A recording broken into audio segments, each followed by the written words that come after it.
So it's been a few days since the New York Jets' great win versus the Houston Texans, and I wanted to take some time to think about what are some ways that the New York Jets can savor an extremely disappointing season. And I think it's safe to say, even though the team is 5-8, which is the same record as the New York Giants, who are still in a playoff hunt, considering that the Jets play in the AFC, even if they do the unthinkable and win out and finish at 9-8, they still have a very, very small chance in making the postseason. So I think it's safe to say the New York Jets are not making the playoffs. And we had talked about that in the weeks past. Do the Jets show you any reason why they have the ability to win out? And the answer is no, they don't. But I don't think we should kind of say Sunday didn't matter for the New York Jets because it was kind of a big deal to beat a Houston Texans team that was 7-5 going into it. And yes, plays in Houston maybe isn't used to the horrible weather that they experienced on Sunday, but Zach Wilson played really well in that second half. And I know it was 0-0 in the first half and it was pretty ugly, but the second half, pretty great. Scoring 30 points in the second half from an offense this putrid was extremely shocking, and considering it was against a good team, it's nice to see. And Zach Wilson did something that, let's face it, we really haven't seen all year from him other than the Kansas City game, and it's something I want to see more of going into the upcoming games. And I hope Nate Hackett I hope he was the one that made the big adjustment. Just let the kid throw, man. He's got nothing to lose at this point.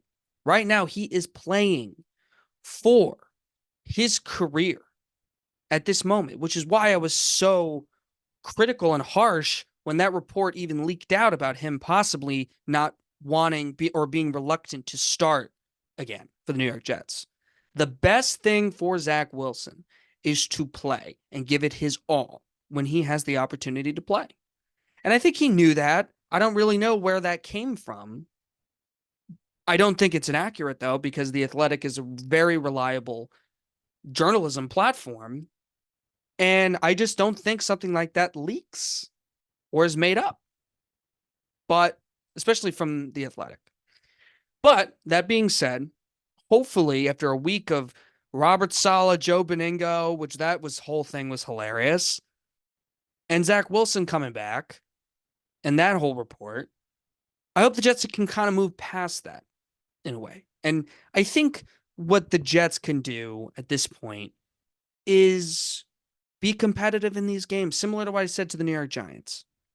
It's important to still be competitive and try to win these games. Because if the Jets, let's say they do go 8-9, 9-8, 7-10, finish with a very similar record as last year, but they're competitive in each game, Zach Wilson shows improvement. Then you at least go into the offseason with some options. Because I think you're going to have to address the quarterback position, even with Rodgers coming back next year. Zach Wilson playing well gives the option to either trade him for value, because even if Zach Wilson does light it up in the next coming weeks, he would have to still back up Aaron Rodgers next year, which could be complicated. Zach Wilson may see an opportunity elsewhere and may want to go somewhere else to have an opportunity either to start or learn from someone else. Because let's face it, the fit here with the Jets has been odd.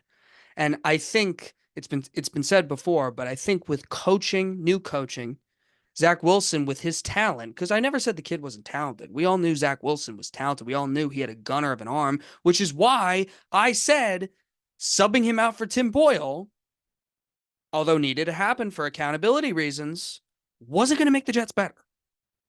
My idea was that they would put Tim Boyle in, and if Tim Boyle was really bad, okay, put Zach Wilson in. Show the fans, yeah, this guy's not good, and put Zach Wilson in.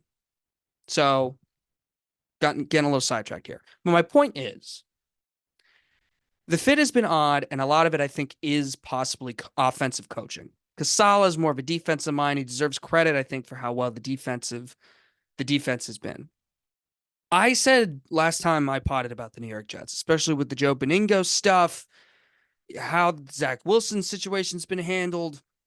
how the Jets have fallen off a cliff, and this being his third straight year, it's unheard of for a head coach to come back after these circumstances. But I think Robert Saleh and Joe Douglas will be back next year.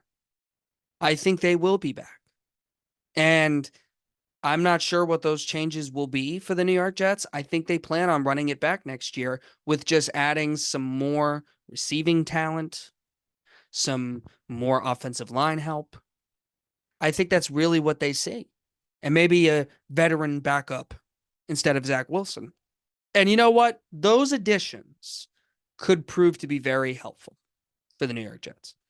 But I look at the AFC this year, and this is what's so frustrating from a Jets fan perspective is, a lot of people thought the AFC was going to be really elite, but I look at Kansas City and I see they have flaws. I look at Baltimore and I see Lamar Jackson, who hasn't proven yet in the postseason that he can do anything and win playoff games. Hasn't done that yet in his career. I look at the Dolphins, who to me are absolute frauds after losing to the Tennessee Titans. They can't beat a good team. So I look at all these teams and I'm like, wow, like if Rodgers was healthy, the Jets could really do something. And that's why I had them going to the Super Bowl this year before his injury. Now, I still think, obviously, they have a broken offense. And maybe Nate Hackett is different with Aaron Rodgers back. But what I wanted to just kind of think about was how can the Jets savor the season, as I said before? And I think what's best is to stay competitive and just see what you have. Try to win these games. Go into each week, try to get something out of Zach Wilson by letting him throw the ball. Just no need to play safe and conservative. The year is basically over for that. You have to see what you have with him throwing the ball. And you know what? If in the coming weeks he shows like he's that kid from BYU again, which I think is very unlikely, but if it happens, then you have something to think about. Should we trade this kid? Does this kid want to be here? Should we promise this kid the starting position after Rodgers comes back? Rodgers could be playing for the New York Jets for 1 year or 2 years. So does Zach Wilson want to sit on the bench for 2 years? Because I guarantee you he probably will not start anywhere else. Maybe New England? I'm not sure. But they're going to draft a quarterback. So no, he won't be. So I'm not sure if Zach Wilson would even start anywhere else. So maybe that's the option. Maybe the option is to bring up his value as a player this year so that they can trade him to a team that maybe thinks they can take his unproven talent and capitalize on it. But I think that's really what the Jets need to focus on. And I think you should enjoy a win. This idea of tanking, I mean, the Jets have been tanking forever, and it just seems to have never worked. And I said this about the Giants weeks ago. The New York Jets need to compete in these games for morale purposes, because after that last game, after the last game, they just seemed dead. They just seemed like our quarterback stinks. There's nothing we can do. We have a really good defense, but man, our quarterback is just so bad. Our quarterback situation is so bad. And the morale around everything was just bad. So that changed in a week, even with all these horrible, bad look, everything about the organization. Even after all that drama, they come in on Sunday and they play really well. And no one's really talking about that anymore. Now, I got kind of slandered because I criticized Zach Wilson for the report. I was reacting to the report. So I acknowledge that there's a chance this may not be true, but I don't think this is reported on if it's not. I slandered it.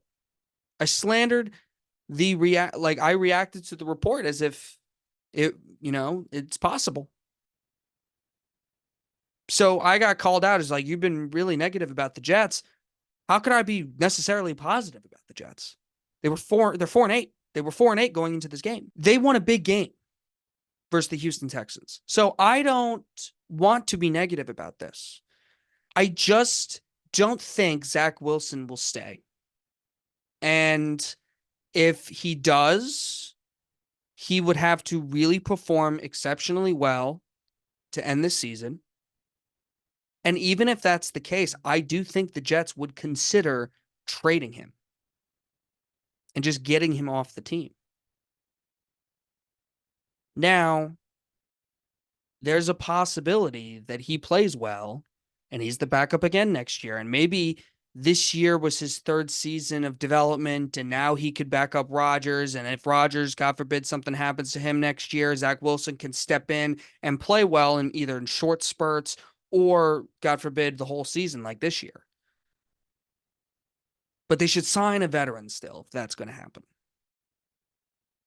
So for the New York Jets, compete, compete, compete, compete. Because as I said before, winning is the best deodorant. If they can take what's somewhat of a hopeless season right now and gain momentum into next year with Rodgers, show improvement, get better, and then make a few adjustments in the offseason, then I think the Jets can do something next year. So I think competing and trying to win games, that's the good thing. That's what they should be doing.